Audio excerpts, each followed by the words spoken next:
বন্ধুরা, তোমরা দেখো আমি যেটা করছি এখন, এটা আমার কিছু ডাল সংগ্রহ করেছিলাম।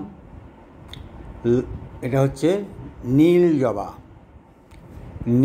জবা ফুলের ডাল। আমি দুটো ডাল নিয়ে এসেছিলাম আমার এক বন্ধুর বাড়ি থেকে। সে দুটো ডালকে আমি কয়েকটা টুকরো করে পিস করে নিয়েছি এবং পিস করে নেওয়ার পর গোড়ার দিকটাকে আমি একটা কলমের মতো ছুলে নিয়ে প্রত্যেকটিতে আমি দেখো হরমোন পাউডার মিশিয়ে দিচ্ছি। হরমোন পাউডারের যে কৌটোটা দেখতে পাচ্ছ, এই কৌটোটা হচ্ছে হরমোন পাউডারের, এবং হরমোন পাউডারের কৌটোর মধ্যে যে হরমোন আছে রুট হরমোন, সেই রুট হরমোনের আমি কিন্তু এখানে রুট হরমোনটা লাগিয়ে দিচ্ছি গোড়াটাই।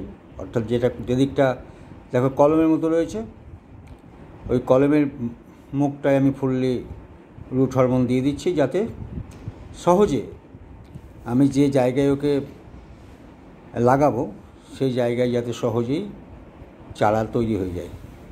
তো দেখো যে প্রত্যেকটি দিকেই আমি কিন্তু রুট হরমোন লাগিয়ে দিলাম, প্রত্যেকটিকেই দেখো আমি কৌটোর মধ্যে ভরে লাগিয়ে দিচ্ছি। এটা দুভাবে লাগানো যায়, পেস্ট করেও লাগানো যায়, আবার কৌটোর মধ্যে দিয়েও লাগানো যায়। ঠিক আছে, এতে সুবিধা আমার, তাড়াতাড়ি হয়। তো তোমাদের দেখানোর জন্যই কিন্তু আমি এটা করলাম, তা নাহলে এটাকে পেস্ট করে একটু সময় লাগতো। তো এই যে করলাম, এতে আমার সুবিধা হলো, চট করে আমার কাজটা হয়ে গেল। প্রত্যেকটিতে দেখো, প্রত্যেকটি গোড়ায় যে গোছার প্রত্যেকটিতেই কিন্তু আমি রুট হরমোন লাগিয়ে দিয়েছি।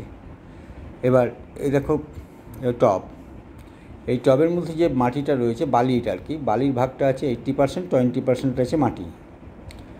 তো এটাকে একটু ভিজিয়েও নিয়েছি, আবার একটু জল দিয়ে দেবো, যাতে এটা ভিজে অবস্থায় আমি শুধু তাই নয়, এটা বলে দিই যে ভিজিয়ে দেওয়ার পরে জলটা তো বেরিয়ে যাবে, নিচে যে হোল আছে, কিন্তু এই জলটা দিয়ে দিলাম, একবার জল দেওয়া ছিল আর একবার উপরটায় জল দিয়ে দিলাম।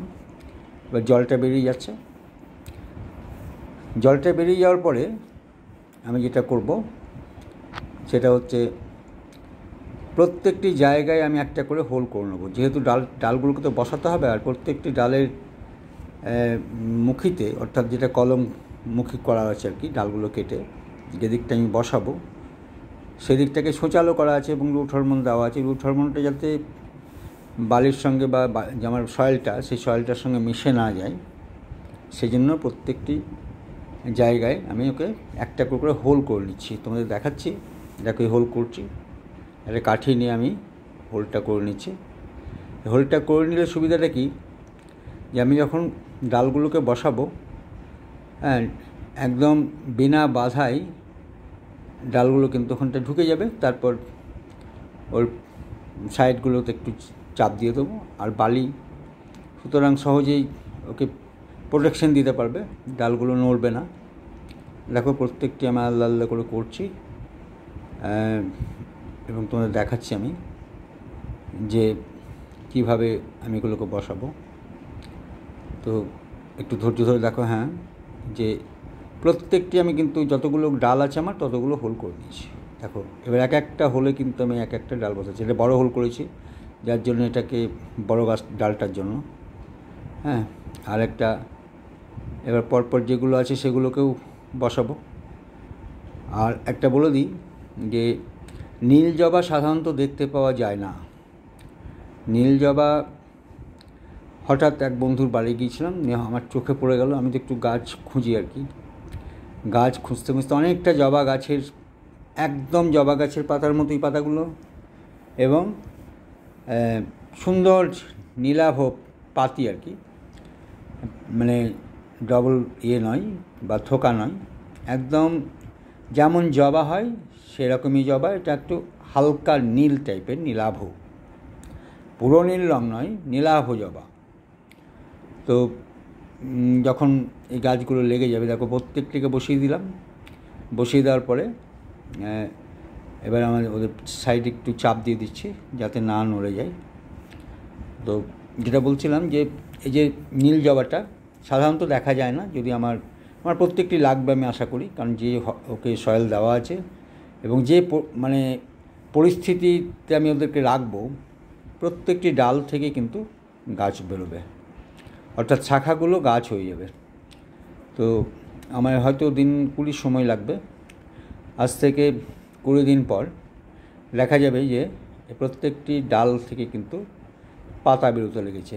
পাতা বেরোনোর পরেই কিন্তু আমি এদেরকে সঙ্গে সঙ্গে তুলে নেব না, কারণ তখন শিকড়টা ভালোভাবে ছাড়ে না। পাতাগুলোর ঘনত্ব যখন বেড়ে যাবে, সবুজটা যখন ডিপ সবুজ হয়ে যাবে, তখন আমি এদেরকে একটা একটা করে তুলে, আর বালি মাটির মধ্যে বসানো আছে। তো এবার দেখো জল দিয়ে দিচ্ছি।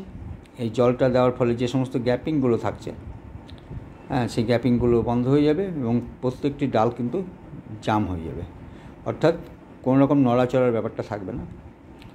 আর যে ব্যাপারটা আমি বলি যে এইভাবে গাছ লাগানোর চারা তৈরি করার পদ্ধতি সবচেয়ে সহজ। বেশিরভাগ ডাল কিন্তু লেগে যাবে, তবে নিয়ম হচ্ছে যে তোমাকে মাঝে মাঝে দেখতে হবে।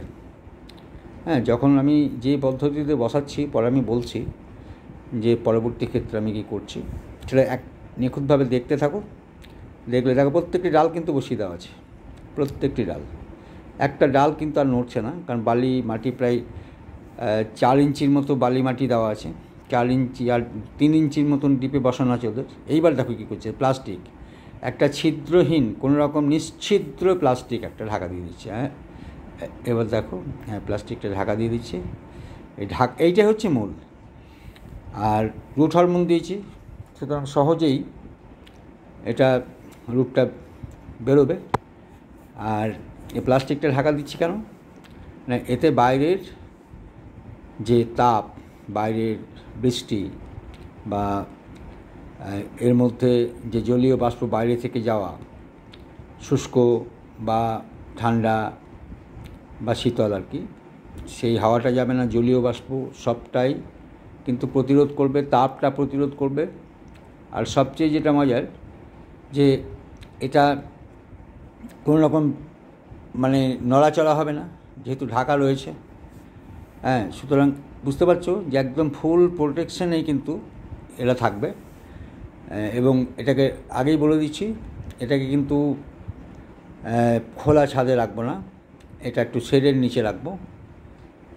আমার শেডের নিচে যে জায়গাগুলো আছে, আমি ওখানে চারা তৈরি করে ওখানটায় রাখি। তারপরে চারা তৈরি হয়ে গেলে আবার ওখান থেকে সরিয়ে নিয়ে আসি।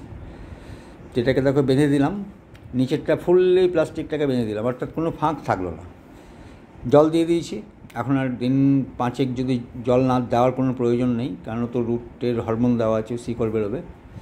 তো এরপর এটাকে আমরা দেখতে পাচ্ছি প্রত্যেকটি গাছ প্লাস্টিকের বাইরে থেকে আমরা দেখতে পাচ্ছি যে প্রত্যেকটি গাছ কিন্তু ওখানটাতেই আছে এবং প্রত্যেকটি ওখানটাতে থাকবে এবং গাছ হবে প্রত্যেকটি।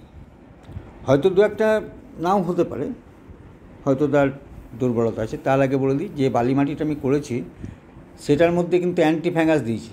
অ্যান্টি ফ্যাঙ্গাস মেশানো বালি মাটিটা আমার সয়েলটা, সেই সয়েলটা অ্যান্টি ফ্যাঙ্গাস দেওয়ার ফলে ও কিন্তু কোনো রকমভাবেই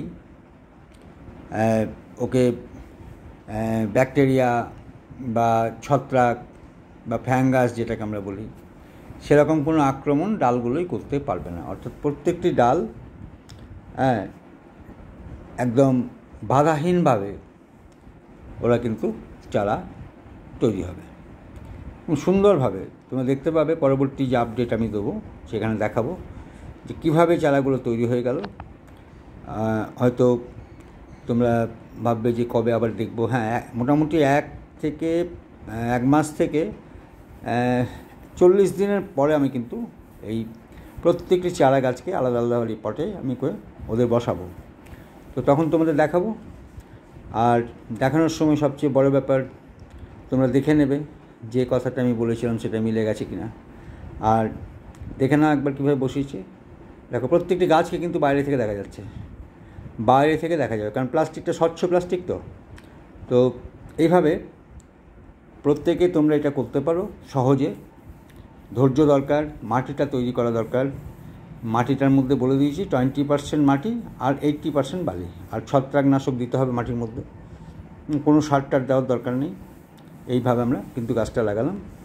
তো বন্ধুরা, তোমাদের যদি ভালো লেগে থাকে তাহলে ভিডিওটা লাইক, কমেন্ট এবং সাবস্ক্রাইব করবে। আর সেই সঙ্গে যারা নতুন আছো তারা সাবস্ক্রাইব করে আমাকে ধন্য করবে।